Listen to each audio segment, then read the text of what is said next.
Hi student, मैं Pradeep sir. मैंने आपको एस ब्लॉक पढ़ाया था बेसिक केमिस्ट्री में।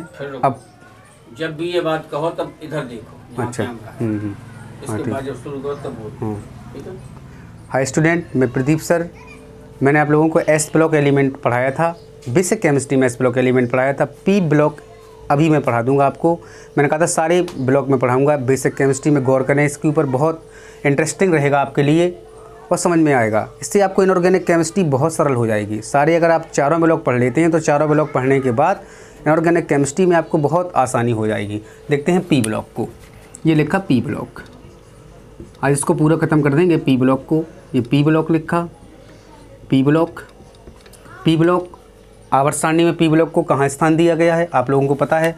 आवर्त सारणी कुछ इस प्रकार से बनी होती है। आवर्त सारणी कुछ इस प्रकार से बनी है। सबको मालूम है कि आवर्त सारणी कुछ ऐसे बनी है। मैंने क्लास में भी सिखाया है बना के कई बार। आवर्त सारणी कुछ इस प्रकार से बनी है। आपको दिखा देते हैं बनाकर किस प्रकार से आवर्त सारणी का निर्माण किया मेंडलीफ ने। देखो, आवर्त सारणी कुछ इस प्रकार से बनी है। सबसे पहले एस ब्लॉक है, फिर इसके बाद पी ब्लॉक है, एस और पी के बीचों बीच में डी ब्लॉक है, एस और पी के बीचों बीच में डी ब्लॉक है, और सबसे नीचे मैंने आपको क्लास में पढ़ाया दो क्षैतिज लाइनों में एफ ब्लॉक को स्थान दिया गया है। एस ब्लॉक आप पूरा कंप्लीट कर चुके हैं। मैंने आप लोगों को फर्स्ट ए भी पढ़ाया एस ब्लॉक में, प्लस सेकंड ए भी मैंने आपको एस ब्लॉक में पढ़ाया। एस ब्लॉक में वैसे ध्यान रखें। अब आज मैं आपको पूरा पढ़ा रहा हूँ पी ब्लॉक को। पी ब्लॉक आज मैं पूरा ख़त्म कर दूंगा। पी ब्लॉक के अंतर्गत कौन कौन से तत्व आते हैं। पी ब्लॉक के अंतर्गत आने वाले तत्वों में कौन तत्व धातु है, कौन तत्व अधातु है, कौन तत्व उपधातु है, ये भी बताएंगे। पी ब्लॉक के अंतर्गत पहले ग्रुप का इलेक्ट्रॉनिक कॉन्फ़िगरेशन कैसे होगा, इलेक्ट्रॉन किस प्रकार से भरे जाते हैं, ये सारी बातें पी ब्लॉक में होंगी। ओके, देखो, इससे पहले मैंने आपको एस ब्लॉक पढ़ाया था। पी ब्लॉक के पहले एस ब्लॉक पढ़ाया था। यहाँ लिखेंगे पी ब्लॉक। एक टेबल के माध्यम से आपको बता देंगे, बहुत आसानी रहेगी। ऐसे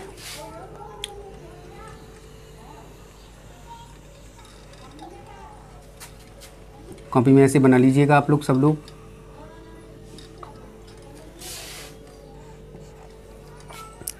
पी ब्लॉक के अंतर्गत कौन कौन से परिवार आते हैं। देखो, सबसे पहले बोरान परिवार, जैसे अपन लोग कहते हैं थर्ड ए। सेकंड है आपका कार्बन परिवार, जिसे अपन लोग कहते हैं फोर्थ ए। ओके, फोर्थ ए। इसके बाद चौथा समूह भी इसको कह सकते हैं। इसके बाद आता है जो आपका पांचवा, जो आपका है नाइट्रोजन परिवार 5A, फिफ्थ ए इसको बोलेंगे। इसके बाद आता है आपका छठवां ऑक्सीजन परिवार, इसे बोलेंगे आप लोग छठवां समूह, 6A बोलेंगे इसको। इसके बाद आता है आपका हैलोजन परिवार, जिसे अपन लोग बोलेंगे 7 ग्रुप, 7A भी इसको कह सकते हैं, 7 ग्रुप भी कह सकते हैं। ये हटा के ग्रुप लिख देंगे सब में। और इसके बाद आता है आपका He मतलब जीरो समूह, शून्य समूह। यहाँ पर ग्रुप कर लीजिए, अच्छा लगेगा। ग्रुप का मतलब समूह होता है। सब में ग्रुप कर देंगे। ग्रुप जानते हैं आप इसको ए के बारे में, तो ग्रुप समूह। यहाँ पर भी ग्रुप करेंगे, ग्रुप। यहाँ पर भी ग्रुप कर लीजिए। तो आप लोग देख रहे हैं कि पी ब्लॉक को कितने भागों में डिवाइड किया गया है। 1, 2, 3, 4, 5 और ये 6। इस पी ब्लॉक को 6 भागों में बांटा गया है। आप लोग, बहुत सरल है बहुत। पी ब्लॉक के अंतर्गत कौन कौन से परिवार आते हैं, तो बोरान परिवार तीसरा, जो सबसे पहले तीसरा बोरान परिवार, फिर कार्बन परिवार, फिर नाइट्रोजन परिवार, फिर ऑक्सीजन परिवार, फिर हैलोजन जो परिवार है, ग्रुप समूह है जो। इसके बाद जीरो, He मतलब जीरो, शून्य समूह। ठीक है ना। इसको दूसरे नाम से जानते हैं third group element, fourth group element, fifth group element, sixth group element और seven group element. Seven group element इसको बोलेंगे क्या, सेवन ग्रुप एलिमेंट। ओके, इसको कह देंगे दूसरे नाम से एट ग्रुप एलिमेंट, 8वें समूह के तत्व या 18वें समूह के तत्व इसको कहते हैं अपन लोग। जो सबसे लास्ट में दिख रहा है आपको He मतलब helium, neon, argon, krypton, xenon और रेडॉन, वो वाला, इसको 8वां समूह भी कहते हैं अपन लोग, ठीक है ना। अब इतने सारे फैमिली में एक एक के बारे में देखेंगे। सबसे पहले देखो बोरान परिवार के बारे में। ये क्लास 11 में एस ब्लॉक के साथ साथ बोरान परिवार को, कार्बन परिवार को पढ़ाया जाता है। क्लास 11 का सिलेबस से जी मैं आपको यहाँ पर रिवाइंड कराने की कोशिश में ये लिखा है और पढ़ाया जा रहा है। वो एस ब्लॉक तो हम आपको पूरा पढ़ा चुके, बोरान परिवार और कार्बन परिवार को आप यहाँ पर देख लीजिए। कितनी शॉर्ट ट्रिक में मैंने आपको बताने का प्रयास किया। इसके अंतर्गत थर्ड ए के अंतर्गत, थर्ड ग्रुप के अंतर्गत, तीसरे समूह के अंतर्गत कौन कौन से तत्व आते हैं देखें।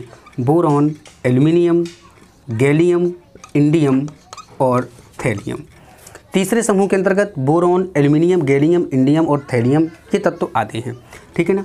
ऐसे कर लेंगे। एक ट्रिक भी बताएंगे यहाँ पर। एटॉमिक नंबर देखो, जैसे आप लोगों ने एस ब्लॉक में एटॉमिक नंबर सिर्फ पहली उसका देखा था समूह का, जैसे एस ब्लॉक को देखें थोड़ा सा। एस ब्लॉक में देखें hydrogen, lithium, sodium, potassium, rubidium, caesium, francium, ये था एस ब्लॉक का फर्स्ट ए, ठीक है ना। यहाँ लिख देते हैं एस ब्लॉक का ये फर्स्ट ए है। ओके, इसमें आप लोगों ने देखा था hydrogen, lithium, sodium, potassium, rubidium, caesium और फ्रांसियम, इतने एलिमेंट आए थे। इसका एटॉमिक नंबर आप लोगों ने कैसे लिखा था, हाइड्रोजन का 1, लिथियम का 3 है ना, 3, इसका 11, इसका 19, इसका 37, इसका 55 लिखा था आपने सीजियम का। इसका लिखा था आप लोगों ने 87 मतलब 87 लिखा था।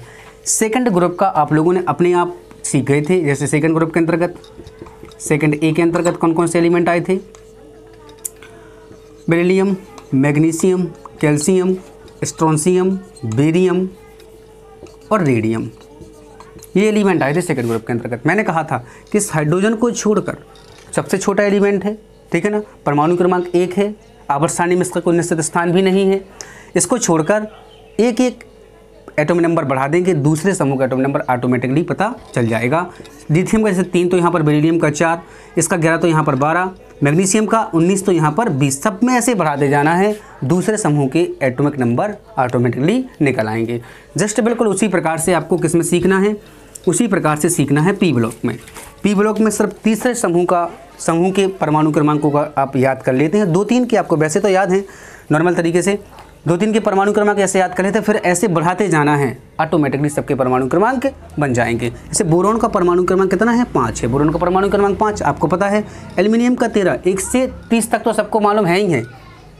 13, इसका है 31, इसका है 49 और इसका है कितना, 81। थैलियम का कितना है, 81। Okay, boron, aluminium, gallium, indium और थैलियम। बोरॉन का परमाणु क्रमांक 5, एल्यूमिनियम का 13, गैलियम का 31, इंडियम का 49 और थैलियम का कितना है, 81। एक ट्रिक और, छोटी सी ट्रिक देखो, ऐसे याद नहीं रहेगा तो ऐसे इलेक्ट्रॉन कैसे भरे जाते हैं।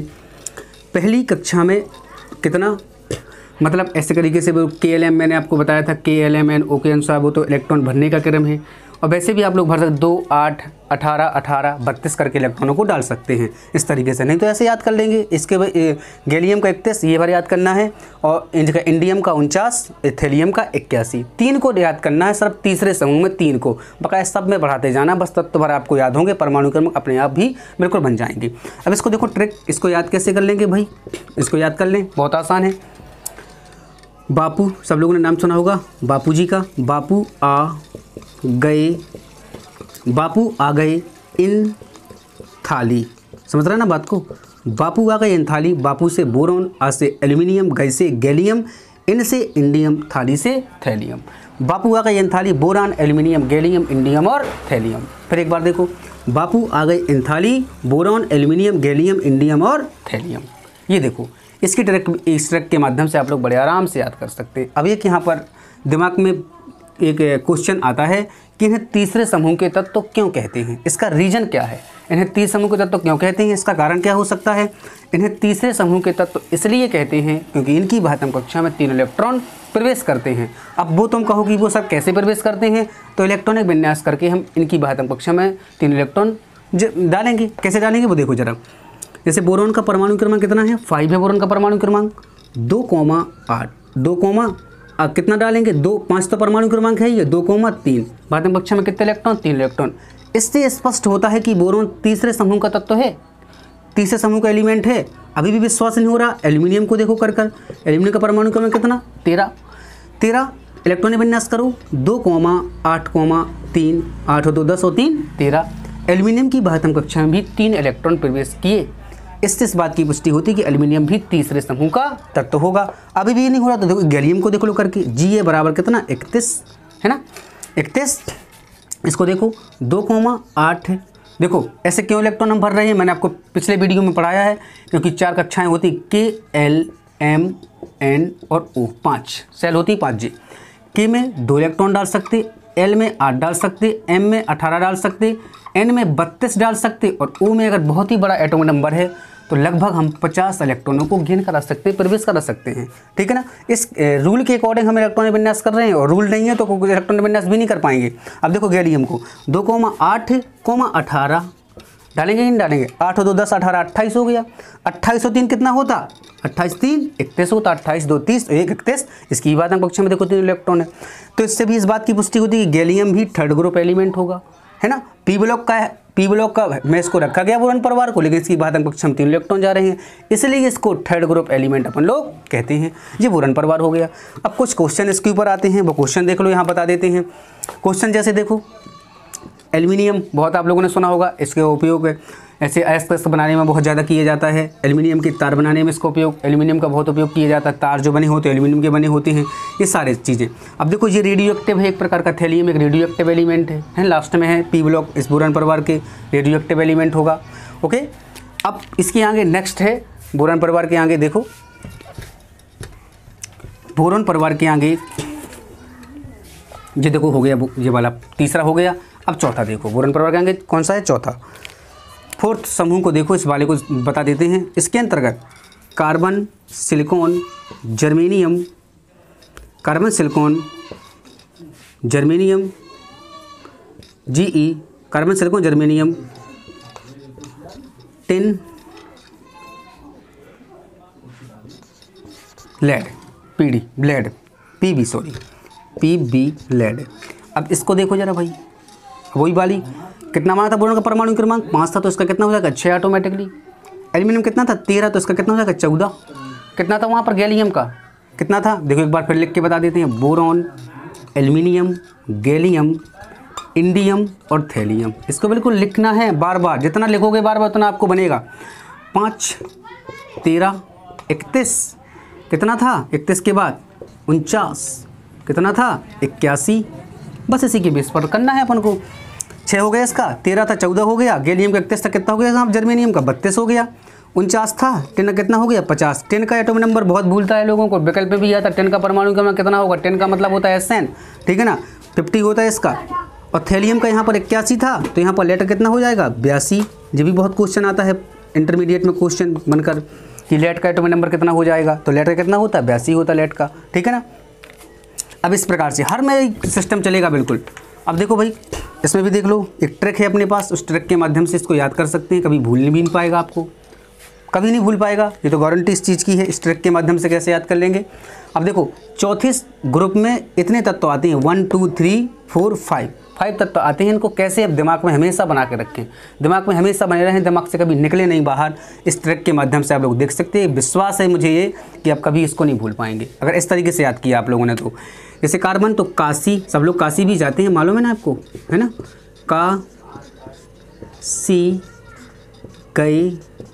काशी गए संत प्रभु, देखो जी लिखा, काशी गए संत प्रभु। का से कार्बन, सी से सिलिकॉन, गए से Ge जर्मेनियम, गए से Ge, संत से SN, देखो संत SN आ रहा है इसकी ट्रिक में, ये आना चाहिए। संत से SN, प्रभु से, प्रभु मतलब लेड मतलब PB, ठीक है ना, PB लेड। काशी गए संत प्रभु, कार्बन सिलिकॉन जर्मेनियम SN और PB, carbon silicon germanium SN और PB, बहुत अच्छी तरह से याद कर सकते हैं। काशी गए संत प्रभु। अब ये है फोर्थ ग्रुप एलिमेंट, आपको पता होना चाहिए। अब फोर्थ ग्रुप एलिमेंट हैं जो अगर इनके इलेक्ट्रॉनिक विन्यास तो हमने आपको इसका तो लिख दिया, परमाणु क्रमांक लिख दिया ना। अब फोर्थ ग्रुप एलिमेंटों में एक चीज़ विशेष ध्यान रखें, फोर्थ ग्रुप एलिमेंट जो हैं इनका इलेक्ट्रॉनिक विन्यास कैसे करेंगे, एक एग्जाम्पल देख लेते हैं। एग्जाम्पल, कार्बन का परमाणु क्रमांक 6 है ना, उसी रूल के अकॉर्डिंग डालना। KLMN मैंने पहले बताया, लिख दिया था पहले, उसी अकॉर्डिंग डालना है। इसमें 2 कोमा कितना डाल देंगे, 4। इसकी बात हम कक्षा में कितने इलेक्ट्रॉन, 4। किस बात की पुष्टि होती, इस बात की पुष्टि होती है कार्बन चौथे समूह का एलिमेंट होगा। नेक्स्ट देखो सिलिकॉन की हम लोग बात करें। एग्जाम्पल में सिलिकॉन को भी ले लेते हैं। SI बराबर 14, इसको ले लिया 14 वाले को, ठीक है ना। 14 वाले को देखो तो 2 कोमा 8 कोमा 4, इसकी भी बात हम कक्षा में 4 इलेक्ट्रॉन। किस बात की पुष्टि होती है, इस बात की पुष्टि होती है कि सिलिकॉन भी चौथे समूह का एलिमेंट होगा। और देखो एग्जाम्पल एक और देख लो भाई, सब लोग किसको देखेंगे, जर्मेनियम GE को देखो। GE बराबर कितना, एटॉमिक नंबर कितना है इसका, 32। देखो 32 वाले को कैसे बनेंगे, जैसे अपन लोगों ने 31 वाले को भरा था ना, बिल्कुल जस्ट उसी प्रकार से 32 वाले को बनना है, कोई प्रॉब्लम नहीं। उसमें 3 थे, इसमें 4 कर दो, कोई प्रॉब्लम नहीं है। 2 कोमा 8 कोमा 18 कोमा कितना, उसमें 3 थे, इसमें 4 करना पड़ेंगे क्योंकि चौथे समूह का एलिमेंट है ये। तो 2 कोमा 8 2 10 और 18 कितना हो गया, 28 हो गया। 8 2 10 और 10 10 20 और 28, 28 4 कितना, 32। इसकी बात हम कक्षा में 4 इलेक्ट्रॉन है। इसकी जर्मनी की बात हम कक्षा में 4 इलेक्ट्रॉन है। तो इससे अपन लोग इस बात की पुष्टि कर लेते हैं कि ये किस समूह के एलिमेंट, किस समूह के तत्व होंगे। ओके ना। अब इसी के आगे देखो थोड़ा सा एक क्वेश्चन और यहाँ पर बता देते हैं। जो चौथे समूह के तत्व होते हैं इनको एक ट्रिक के माध्यम से आप लोगों ने याद किया। एक चीज़ समझें, फर्स्ट ए से लेकर फोर्थ ए तक, फर्स्ट ए से लेकर फोर्थ ए तक, यहाँ तक देखो संयोजकता जो वैलेंसी है, वैलेंसी जो है वो बढ़ती है। लिख दे यहाँ पर बढ़ती है। समझ गए ना बात को, हमेशा याद रखना, ये नोट में पॉइंट याद रखना कि फर्स्ट ए से लेकर चौथे ग्रुप तक, मतलब प्रथम समूह से लेकर चौथे समूह तक संयोजकता हमेशा बढ़ती है। इसके बाद हमेशा संयोजकता फिर घटने लगती है। देखो चौथे समूह की तत्वों की संयोजकता कितनी है, 4, क्योंकि ये बात हम कक्षा में 4 इलेक्ट्रॉन है। ये किसी को 4 देंगे, किसी से 4 लेंगे। समझ गए ना बात को। तो फर्स्ट ए से लेकर चौथे समूह तक तो संयोजकता बढ़ती है। इसके बाद जो 5वां समूह है उसमें संयोजकता लगातार घटेगी। फिर वो वहाँ पर बताऊँगा मैं आप। अब देखो मैंने 2 ग्रुप पढ़ा दिया आपको जी, ये भी पढ़ाया, कार्बन परिवार भी पढ़ाया जो, और बोरॉन परिवार भी पढ़ाया। अब एक चीज़ और यहाँ पर समझो, बोरॉन परिवार के यहाँ एलिमेंट लिख देते हैं एक बार फिर से। बोरॉन, एल्यूमिनियम, गैलियम, इंडियम और थैलियम, ये लिख के एटॉमिक नंबर भी लिख देते हैं। 5 इसका, 13, इसका 31, इसका कितना 49, इसका कितना 81। अब एक बात यहाँ पर बताने की कोशिश करेंगे। ऊपर देखो बोर्ड में थोड़ा सा, ये देखो एक अच्छी बात, इंटरमीडिएट वाले स्टूडेंटों के लिए अच्छी बात बहुत। अब इनका SPDF में इलेक्ट्रॉनिक विन्यास कैसे करेंगे, SPDF में इलेक्ट्रॉनिक कॉन्फ़िगरेशन कैसे करेंगे इनका, दोनों का। देखो पहले इसका तो मैं बताऊंगा, ये तो 12th का बहुत अच्छा वो है, इसको तो बता देंगे बहुत अच्छी तरीके से, और भी इंटर वाले स्टूडेंटों को भी बहुत लाभदायक हो सके। ताकि अब इन दोनों ग्रुपों का, इसका ना इसका इलेक्ट्रॉनिक कॉन्फ़िगरेशन कैसे करेंगे, वो भी किसमें, SPDF में। तो कभी मैंने बताया कोर्स में, तो अभी मैंने बता दिया ना। अब SPDF में कैसे करेंगे वो देखो। SPDF में पहले इसको देख लेते हैं। SPDF 4 होते हैं ना, SP, D और F। ओके, S में अधिकांश हम 2 इलेक्ट्रॉन डालते हैं, S ऑफ कोर्स में 2 इलेक्ट्रॉन डालते हैं, P ऑफ कोर्स में हम 6 इलेक्ट्रॉन डालते हैं, D ऑफ कोर्स में हम 10 इलेक्ट्रॉन डालते हैं, और F ऑफ कोर्स में हम लगभग 14 इलेक्ट्रॉनों को प्रवेश कराते हैं। इतना ध्यान रखना बहुत ज़रूरी है। अब P ब्लॉक जो एलिमेंट है, P ब्लॉक एलिमेंट का पहला समूह जो है कार्बन परिवार है। कार्बन परिवार में सबसे पहले किसको रखा गया, बोरॉन को रखा गया है। बोरॉन का परमाणु क्रमांक देखा जाए, अगर यहाँ पर देखो बोरॉन का परमाणु क्रमांक अगर देखा जाए तो कितना है, 5 है। ऐसे लिखेंगे हम 5, समझ गए ना बात को, बोरॉन का परमाणु क्रमांक 5। अब SPDF में इलेक्ट्रॉनिक विन्यास कैसे करेंगे, एक बात समझना, सबका बन जाएगा। SPDF में 1s2, देखो 1s2, 2s2, 2p1। 2p1 क्यों आया, इसके ऊपर गौर करने, बहुत अच्छी तरह से समझे इस बात को। 2p1 मैंने यहाँ पर क्यों लिखा, 2p6 भी तो लिख सकता था मैं यहाँ पर। 2p1 इसलिए लिखा क्योंकि P ब्लॉक का पहला समूह है बोरॉन परिवार। 2,224 परमाणु क्रमांक कितना है इसका है, 5 है। तो 2 2 4, 1 इलेक्ट्रॉन बचा, तो 1 इलेक्ट्रॉन P ऑफ कोर्स में प्रवेश करेगा, वो भी 1, 2p1 होगा। 2p6 नहीं होगा, 2p कितना होगा, 1 होगा, क्योंकि ये प्रथम समूह है ना, ये P ब्लॉक का पहला समूह है बोरॉन परिवार, तो 2p1 होगा। अब जैसे इसकी बात करें, हम एल्यूमिनियम की बात करो भाई, लो एल्यूमिनियम की अगर देखा जाए, एल्यूमिनियम को देख लो सब लोग, 13 Al13 एटॉमिक नंबर, इसको देखो 1s2, 2s2, 2p कितना 6, क्योंकि परमाणु क्रमांक बड़ा है, भाई, तो डालेंगे 2p6 हो सकता है। 2p6 के बाद 3s2, बिल्कुल 3s2 तो आएगा, 3s2 और 3p कितना 1, बिल्कुल श्योर 3p1 होगा। पहले में 2p1 तो दूसरे में कितना 2p 3p1 होगा। इसको काउंट करो, 2 2 4 6 4 10 10 2 12 और 12 1 कितना 13। क्यों, एल्यूमिनियम बोरॉन के बाद एल्यूमिनियम है ना, तो 3p1 आएगा इसमें। ओके ना, पी ब्लॉक का पहला परिवार है बोरॉन परिवार। बहुत समझे इस क्लास को, बहुत इंपॉर्टेंट क्लास है आज की, ठीक है ना। इसके एसपीडीएफ में इलेक्ट्रॉनिक विन्यास मैंने आपको बताया, रिवाइंड करें इसको, बार बार कॉपी में लिख लें। अब देखो इसके बाद अब हम पढ़ाएंगे आपको नाइट्रोजन परिवार से, यहाँ से इंटरमीडिएट के लिए है। ओके, देखो नाइट्रोजन परिवार की थोड़ी सा समझो। जो नाइट्रोजन फैमिली है, नाइट्रोजन से शून्य ग्रुप तक हम देखें तो नाइट्रोजन परिवार से शून्य ग्रुप, नाइट्रोजन परिवार को और इस नाम से जानते हैं 15वें समूह के तत्व, है ना। 15वें समूह के तत्व, 15 ग्रुप है, 15 ग्रुप, इसको कहते हैं 18। ऐसे लगा देंगे 3, इस He मतलब हीलियम शून्य ग्रुप का है 18, यहाँ भी लिख देंगे 18 ग्रुप। तो ये जो है नाइट्रोजन परिवार से लेकर यहाँ से, जो नाइट्रोजन परिवार है यहाँ से लेकर ये वाला, ये सब क्लास 12th का है। ये क्लास 12th में आता है, किस में आता है, क्लास 12th में। ये तो क्लास 12th का सिलेबस है, मैंने अब क्लास में समझाया है, क्लास 12th का सिलेबस है जी। नाइट्रोजन परिवार को समूह 15 के नाम से भी जानते हैं, और 0 ग्रुप मतलब हीलियम जो है 0 ग्रुप 18वें समूह के तत्व हैं, 18 ग्रुप के नाम से भी जानते हैं, 8वां समूह भी इन्हें कहते हैं। देखो साफ साफ लिखा है मैंने बोर्ड में, तो ठीक है।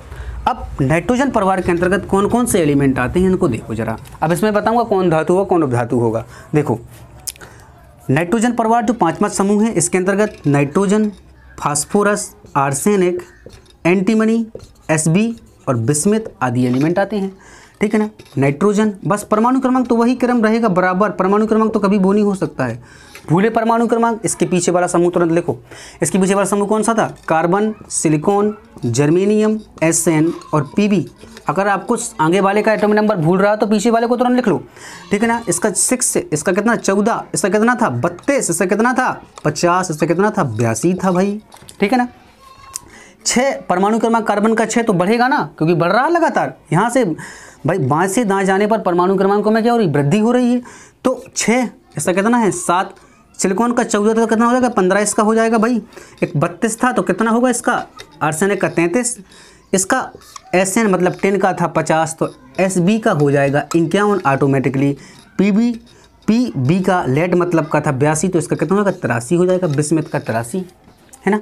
नाइट्रोजन कैसा है, अधातु है, आपको पता है नाइट्रोजन अधातु है, फास्फोरस भी अधातु है, बात हमको अच्छा पूर्ण तरीके से नहीं भरी, अधातु है, सब लगभग अधातु है। अब देखो जी उपधातु, आर्सेनिक, एंटीमनी दोनों उपधातु, मैंने आपको बताया है, आर्सेनिक एंटीमनी क्लास में पढ़ाया, आर्सेनिक एंटीमनी दोनों उपधातु हैं, ठीक है ना। अर्थात उपधातु का मतलब ये होता है कुछ ऐसे तत्व होते हैं जिनमें धातु और अधातु दोनों के गुण पाए जाते हैं, उन्हें उपधातु कहते हैं। अब देखो जी बिस्मिथ जो है ना, बिस्मिथ किसको व्यक्त करेगा, मेटल के गुण को व्यक्त कर रहा है, अधातुओं में रखा, लेकिन किसके गुण को व्यक्त कर रहा है, प्रॉपर्टीज़ किसकी व्यक्त कर रहा, मेटल की प्रॉपर्टीज़ को व्यक्त कर रहा है। एटॉमिक नंबर आप लोगों को पता हो गए। अब इस ट्रिक के माध्यम से इनको कैसे याद कर सकते हैं, कभी भूलेंगे नहीं आपको। ट्रिक देखो भाई, इनकी ट्रिक एक छोटी सी ट्रिक है, नाना पापा, देखो ये आंसू, एक बिठाना है ट्रिक को, आंसू सब बीमार। ओके, ऐसे केमिस्ट्री को पढ़ेंगे तो कभी भूल नहीं पाएंगे, आपको ये बात है केमिस्ट्री में। नाना पापा आंसू सब बीमार, नाना से नाइट्रोजन, पापा से फास्फोरस, आंसू से आर्सेनिक और सबसे Sb मतलब एंटीमनी और बीमार से बिस्मिथ। नाना पापा आंसू सब बीमार, अर्थात 5वें समूह के अंतर्गत nitrogen, phosphorus, arsenic, antimony, bismuth आदि एलिमेंट आते हैं। मैंने यहाँ पर बताया नाइट्रोजन और फास्फोरस अधातु हैं, आर्सेनिक और एंटीमनी उपधातु हैं, जबकि बिस्मिथ धातु के गुण को व्यक्त करता है, properties of metal, then bismuth. अब इनके इलेक्ट्रॉनिक विन्यास को देखो, पहले कोष में समझा देते हैं। कोष में पहले कैसे होगा इलेक्ट्रॉनिक विन्यासन का, कोष में करेंगे। कोष में वही पुराना रूल KLMN वाला, कोष में n बराबर कितना 7, परमाणु क्रमांक नाइट्रोजन का 7, तो 2,5, इसकी महत्तम कक्षा 5 इलेक्ट्रॉन, क्योंकि 7 तो परमाणु क्रमांक, 2,5 7 इलेक्ट्रॉन 5 बाहतम कक्षा में। वैलेंसी कितनी हो जाएगी नाइट्रोजन परिवार के तत्वों की? 3 वैलेंसी होगी, क्योंकि इसका आउटर मोस्ट पूर्ण करने के लिए 3 इलेक्ट्रॉनों की आवश्यकता है। इसकी वैलेंसी 3 हो जाएगी, क्योंकि 5 3 8 होता है। आपको पता है जब तक किसी एलिमेंट की बाहतम कक्षा में 8 इलेक्ट्रॉन नहीं हो जाते तब तक वह पूर्ण संयोजी एलिमेंट नहीं कहलाता है। इसको 3 चाहिए ना, तो 3 दे देगा तभी तो 8 होंगे। इनकी कितनी संयोजकता हो जाएगी? 3 संयोजकता। नाइट्रोजन परिवार के तत्वों की संयोजकता 3। मैंने आपको पहले बताया कि समूह 1 से लेकर चौथे समूह तक तो संयोजकता बढ़ती है, इसके बाद चौथे के बाद 5वें के बाद 8वें तक लगातार घटती जाती है। एक विशिष्ट प्रकार से गौर करें तो कोष में ऐसे ही होगा। एक और देखो भाई, कोष में फास्फोरस को देख लो, P बराबर कितना? 15। फास्फोरस को देखो, P बराबर 15, तो 2,8, कितना? 5। इसकी भी बाहतम कक्षा में 5 इलेक्ट्रॉन है। अब इसकी बाहतम कक्षा में 5 इलेक्ट्रॉन, इसकी बाहतम कक्षा में 5 इलेक्ट्रॉन। अब इन दोनों से किस बात की पुष्टि होती है? इन दोनों से इस बात की पुष्टि होती है कि नाइट्रोजन भी 5वें समूह का एलिमेंट है। वैसे भी पता भी नहीं है तब भी जानो, नाइट्रोजन भी 5वें समूह का एलिमेंट है और फास्फोरस भी 5वें समूह का एलिमेंट है। कोई कहे आपसे क्यों है, आप बता सकते हैं कि जिस तत्व की बाहतम कक्षा में जितने इलेक्ट्रॉन होते हैं वह उस समूह का एलिमेंट कहलाता है। सपोज दैट नाइट्रोजन की बाहतम कक्षा में 5 इलेक्ट्रॉन है तो नाइट्रोजन 5वें समूह का तत्व होगा। फास्फोरस की बाहतम कक्षा में 5 इलेक्ट्रॉन है तो फास्फोरस भी 5वें समूह का तत्व होगा। ओके, अब देखो वही वाली बात जो इंटर वाले स्टूडेंटों को ध्यान रखना है। अब देखो भाई, इंटर वाले स्टूडेंटों को ध्यान क्या रखना है। अब यहाँ पर मैंने आपको बताया था इंटर वाले स्टूडेंटों को गौर करें इस बात के ऊपर। मैंने कहा था NH2 समझाया था। NH2, अब देखो 1 2 बोरान परिवार पहला समूह नाइट्रोजन P ब्लॉक का और कार्बन दूसरा है, तो 2 तो हो गए ना। तीसरा NH2 और NP कितना भाई? 3, NP3, तो तीसरा समूह है तो NP3 आएगा। अब अगर इनका हम SPDF में इन एलिमेंटों का इलेक्ट्रॉन विन्यास करके देखें, किसमें भाई? SPDF में देखें तो कैसे होगा? SPDF में मालूम है आपको, S में 2 इलेक्ट्रॉन डालते सर, P में 6 डालते और D में 10 डालते, F में 14 इलेक्ट्रॉन एंटर करवाते हैं सर। ओके, SPDF में इलेक्ट्रॉन विन्यास किसी का भी देखो NP3 लास्ट में जरूर आएगा। देखना N बराबर कितना? 7, नाइट्रोजन का परमाणु क्रमांक 7। इलेक्ट्रॉन विन्यास करो किसमें? SPDF में इलेक्ट्रॉन विन्यास करो। SPDF में कैसे? 1s2, 2s2, 2p3, बिल्कुल सही बात, 2p3, क्योंकि तीसरा है ना नाइट्रोजन समूह, P ब्लॉक का तीसरा समूह है नाइट्रोजन परिवार। 2 2 4 और 3 7। इसकी बाहतम कक्षा में कितने हैं? 3 इलेक्ट्रॉन, 2p3, क्योंकि P में 6 की जगह है, 3 डाले अपन लोगों ने, 3 तो अभी खाली है उसका, है ना। तो इसकी मतलब 2p3 हो गया। किस बात की पुष्टि होती है जी? मतलब किस समूह का इलेक्ट्रॉनिक विन्यास हो गया? नाइट्रोजन प्रकृत समूह का इलेक्ट्रॉनिक विन्यास हो गया। अब देखो भाई फास्फोरस को देखो, P बराबर कितना भाई? 15। अभी देखो यहाँ बराबर में लिखेंगे तो ऐसे नीचे लिखा जाता है, ठीक है ना, इस पर ना जाए सर, नीचे लिखते हैं यहाँ अब समझाने के लिए आपको। 15 1s2, 2s2, 2p कितना? 6 डालेंगे भाई, परमाणु क्रमांक 15 है उसका, 2p 6 से, और 3s2 और 3p कितना? 3। गिनो जरा, काउंट कर लो, 2 2 4 6 4 10, 10 2 12, 12 3 15। फास्फोरस का परमाणु क्रमांक 15 तो है ही है। अब देखो 2p3 यहाँ पर आया तो 3p3 यहाँ पर आएगा। अब इसके बाद आर्सेनिक में 4p3 आएगा। ओके, लास्ट में एंटीमनी में अगर हम लोग बात करें 5p3 आएगा, और बिस्मथ में हम लोग बात करें 6p3 आएगा। मैंने आपको क्लास में बनाकर बोर्ड में बहुत अच्छी तरीके से इसके बारे में समझाया। इंटर वाले स्टूडेंटों को, क्लास 12 वाले स्टूडेंट बहुत गौर से इसको समझें, डिवाइंड हो जाएगा आपका ऑटोमेटिकली, सबको इलेक्ट्रॉनिक कॉन्फ़िगरेशन करना बिल्कुल आ जाएगा। किसी भी समूह का इलेक्ट्रॉनिक कॉन्फ़िगरेशन आ जाए ये बिल्कुल वादा है आपको कि बिल्कुल तुरंत ही आपको बन जाएगा, ठीक है, अगर इसको समझेंगे आप तो। ओके, यदि आपको ये क्लास अच्छी लग रही हो तो ज़रूर इसको लाइक करिएगा, ठीक है ना।